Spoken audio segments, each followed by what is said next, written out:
I realized that a simplistic in vitro model wouldn't really cut it. So you needed more complicated models. So we started thinking of all of the benefits that material scientists and engineers have in terms of making things, thinking about things in 3D, changing gases. But then I started to think the technology is not keeping up with this. So we need to be adapting devices to the models and not the other way around. My name is Rigoberto Advincula, and I'm the editor-in-chief of MRS Communication. I'm a professor at University of Tennessee in Knoxville and also group leader at Oak Ridge National Lab. Today, we have the privilege of having Professor Roisin Owens from University of Cambridge. She's a leader in bioelectronics, polymer materials, biointerfaces, but she is also a part of our MRS family, being part of the board of the MRS Communications and also a big supporter of MRS. So welcome, Roisin. Thank you. I would like to probe a little more about your current work and interest, Roisin, and your article with MRS Communication really has garnered a lot of interest, downloads and citations, and maybe even the future of bioelectronics, flexible electronics. I know there's a lot of interest on using nanomaterials, but certainly actuating devices and interfaces that's able to control diffusion and maybe even pharmacokinetics is of high interest. So tell us a little more about that. Yeah, so the article you referred to was written on the occasion of the 50th anniversary of the MRS. And I was on sabbatical, so I had time to think. And I was thinking about how we test things, whether we use an in vitro model or an in vivo model.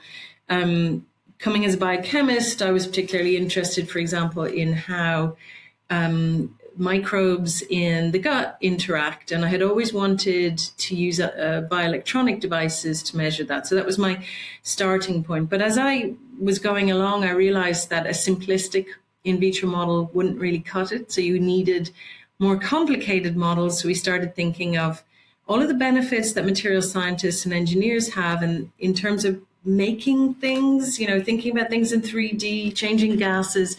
And really, those skills were necessary for being able to make really good, physiologically relevant models. So that was the sort of the genesis and the journey of me going from very simple 2D models to more complicated ones. But then I started to think the technology is not keeping up with this. So we need to be adapting devices to the models and not the other way around. And it can't be to the simple models. It has to be to the complicated models. Just something to say about the positioning of that article. I have to read it yesterday. I was a little bit proud because I've predicted something that happened. So we are now even more invested in vitro models because the legislation has continued to push us in the direction for all the right reasons. So I was talking about the FDA Modernization 2.0 Act, but the US government is preparing for the 3.0, and the trend is continuing, trying to replace animal models. There's a couple of reasons. One of the reasons is because animal models are seen as not very good, not very ethical, but even more importantly, they don't predict human biology in a lot of cases. And that's super interesting. There are some things that have changed since then, but I think the basic premise is still true. I would like to ask your background and original interest in polymer materials and what type of materials research you have mostly been involved with and how you leverage that background to get into this area. Yeah, so my initial interest was because I was interested in monitoring biological systems. I was using it with what most biologists, I was doing what most biologists do, which is using optical methods. So you have a microscope. And it's really quite interesting to see that we change the biology almost completely to be adaptable to a microscope. So we made things as samples as thin as possible and as transparent as possible to be able to work with a microscope. But biology is not three-dimensional. So there were, at the time I was thinking about it, there weren't that many techniques used for in vitro monitoring of biological systems that weren't optical. There were a couple of things. I had worked a bit on surface plasmon resonance, for example, during my postdoc. There were other things like quartz crystal microbalances. But then I was introduced to conducting polymers. So the interesting thing about conducting polymers was you could start with a liquid formulation. So you could really think about creating your devices in interesting three-dimensional form factors. I saw evidence when I started of people knitting them and weaving them and spraying them. All of these possibilities that would mean you could start to adapt them more properly to tissues which are wet and squishy and three-dimensional.